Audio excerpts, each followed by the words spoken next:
does collaboration mean for you as a professional? It requires you to be open, to value knowledge and perspectives from other disciplines, and to be open to conversations that might challenge your views and methods. It's important to emphasize that collaboration does not mean becoming an expert in someone else's field. Instead, it means that each professional is respected for their knowledge and insights. There is no standard format or template for collaboration. Each collaboration is unique. They may be short-term or long-term. They may be for a specific purpose or for many purposes. Initially, I was a sole worker for 5 years, and I had an office that I set up for myself, and I would return to an empty office at the end of each day, and that was very lonely work. So things have progressed massively over the years, and our way of working now represents a great contrast to that. Yeah, I think there's massive benefits for us working collaboratively, because getting the perspective of other professionals, it's often very different to if I come in with my limited speech pathology. You come from your area of learning and have a perspective from your area of learning, and it's just fantastic to get out into the community and incorporate the perspectives of everybody else. A good quality collaborative partnership, I suppose I'd be thinking about good communication and providing that support and resources. Sometimes really hard to approach parents with those concerns about their child's development, so having that support of someone else, it makes you feel more confident in doing it. Investing in collaboration is a core part of your work. It will take time and effort. Partnerships between professionals may not happen naturally. They almost always need someone to take action, to initiate them, and to keep them going. Leaders and managers in services must support working in partnership in order for it to happen, because it takes time, resources, and energy. Partnerships can begin with small steps.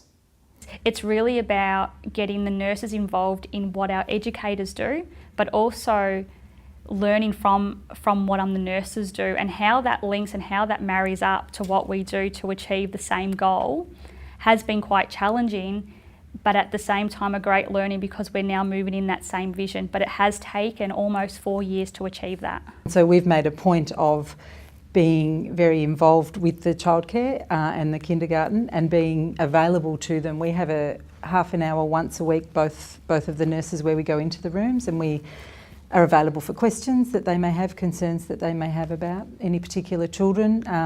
Obviously maintaining privacy, but just general questions.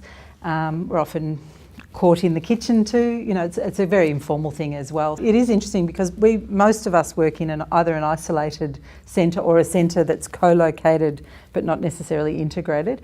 And so it's been a big learning curve, and very interesting to both Margaret and myself to actually come and work in a more integrated service. And I have to say, much more satisfying from our point of view. Partnerships between different services can be formal or informal, and they are dynamic and change over time.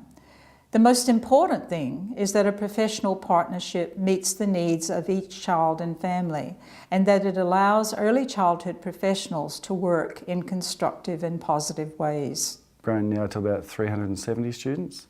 They come from a really wide variety of backgrounds. We have a large Karen community, a lot of refugees and English as a second language speaking families.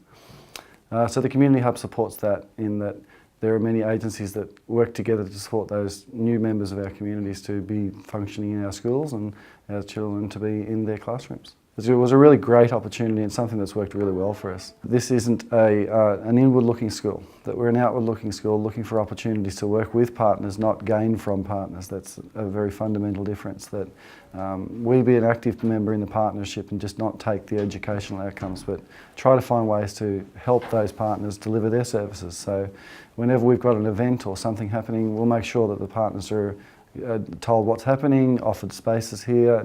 The program will encourage the partners to have access to the parents that they need to.